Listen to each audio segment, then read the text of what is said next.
Story 1. The Man at the Window. It was a stormy night in November, and Rachel was home alone.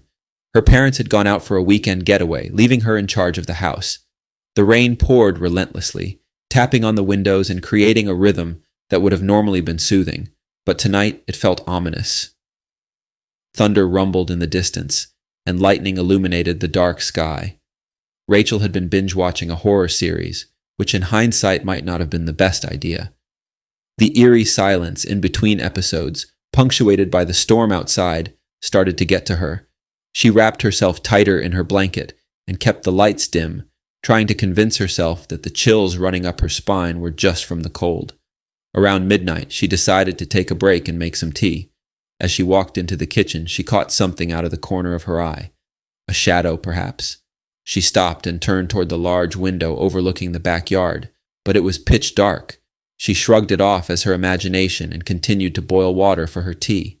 A few minutes later, Rachel heard a faint tapping on the window. She froze. Maybe it was the branches from the old oak tree in the yard swaying in the wind, she thought.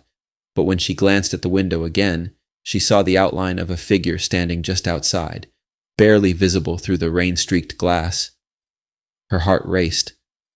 She hurriedly grabbed her phone and dialed her mom. As the phone rang, she kept her eyes locked on the window, but the figure had vanished. Her mom picked up, and Rachel tried to sound calm, asking when they'd be back. Her mom reassured her they would be home by Sunday afternoon, but when Rachel told her about the shadow, her mom brushed it off as the neighbor, probably just checking on her. Feeling slightly relieved, Rachel ended the call and went back to the living room. The tapping sound returned, louder this time, but it wasn't coming from the window. It was from the front door. She stared at the door for what felt like hours, her body paralyzed with fear. She could hear heavy breathing on the other side. Slowly, she approached the door and peeked through the peephole. There was no one there. Confused, Rachel double-checked that the doors were locked and ran back to the couch. Her heart was pounding so loudly she could hear it in her ears. The rain was coming down harder now, accompanied by flashes of lightning that briefly lit up the entire house. As one particularly bright flash illuminated the room, Rachel caught a glimpse of the figure again, this time inside the house, standing near the back door. Her breath caught in her throat as she realized it wasn't her imagination. Someone was in her house. The figure slowly moved closer, silhouetted against the flashes of lightning, but each time the light faded, they disappeared into the shadows. Rachel grabbed her phone to call 911, but before she could press the button, the lights went out.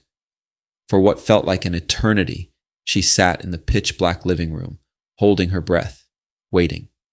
She could hear footsteps now, slowly approaching her. She crawled under the coffee table, trying to remain unseen. The footsteps got closer and closer until they stopped right beside her. A loud crash followed by silence. Rachel was too terrified to move. After what felt like hours, she gathered enough courage to come out from under the table. There was no one there, but the back door was wide open, rain pouring into the house. She slammed it shut and locked it. The police arrived shortly after. They searched the house but found no signs of forced entry or any indication of a break-in. Rachel spent the rest of the night huddled in her room, waiting for daylight. When her parents returned, they found deep scratches on the back door and muddy footprints leading from the window. No one ever figured out who or what had been watching her that night. Story 2. The Knocking in the Attic. Jake had just moved into a small 2-story house on the outskirts of town. The house was old, but it had a certain charm, and the price was right. He was looking forward to a quiet evening by himself, a break from the chaos of his recent move. It was raining heavily outside, which gave the night a cozy, almost peaceful vibe.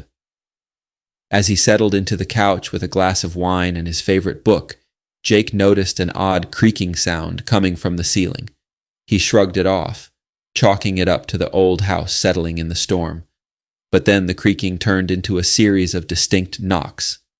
Thump, thump, thump. It sounded like it was coming from the attic. Jake paused, listening carefully. He wasn't sure if it was the rain playing tricks on his ears or something else entirely. The knocking continued, slow and deliberate. He told himself it was probably a loose shutter banging in the wind, though he knew there weren't any shutters on the attic windows. Reluctantly, Jake decided to investigate. He grabbed a flashlight from the kitchen drawer and made his way upstairs. The house was eerily quiet, except for the relentless tapping of rain on the windows. The stairs creaked under his weight as he approached the small door to the attic. The knocking stopped. Jake hesitated, hand on the doorknob. For a moment, he thought about going back downstairs, pretending he didn't hear anything, but curiosity got the better of him. He slowly opened the door and shone the flashlight into the attic. Dust swirled in the beam of light, and the air smelled musty, but there was nothing out of the ordinary. No loose beams, no animals scurrying about, nothing.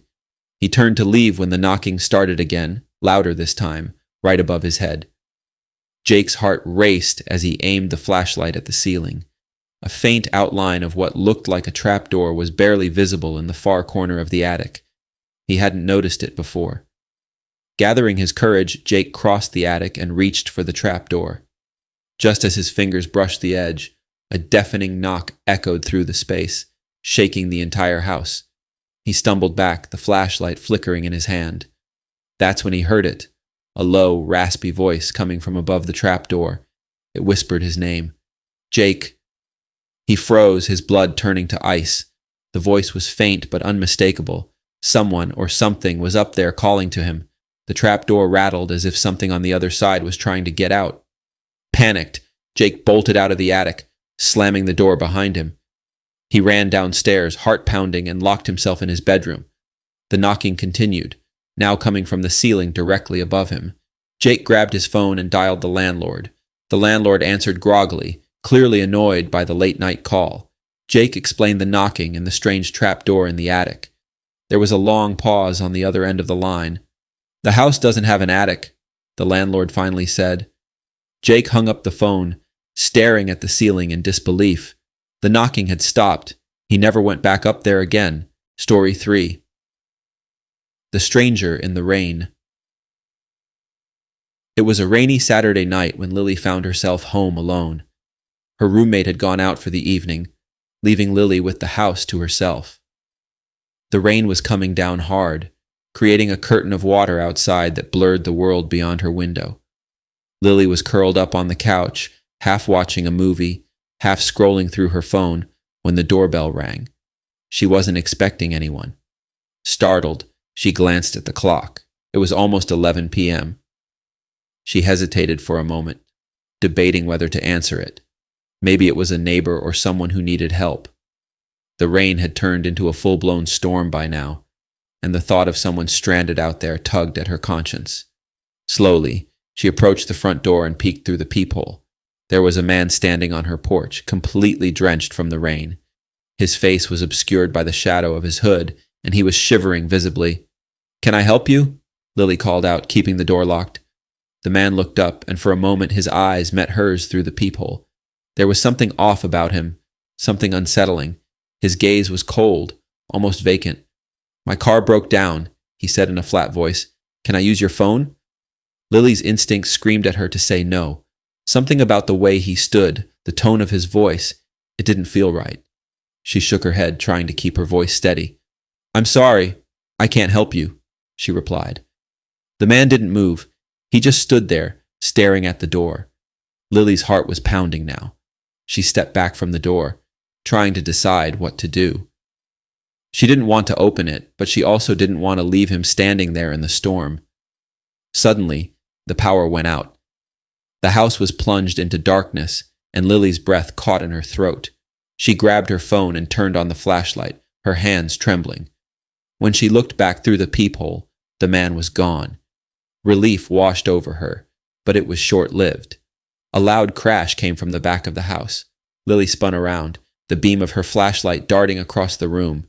She hurried to the kitchen and saw that the back door had,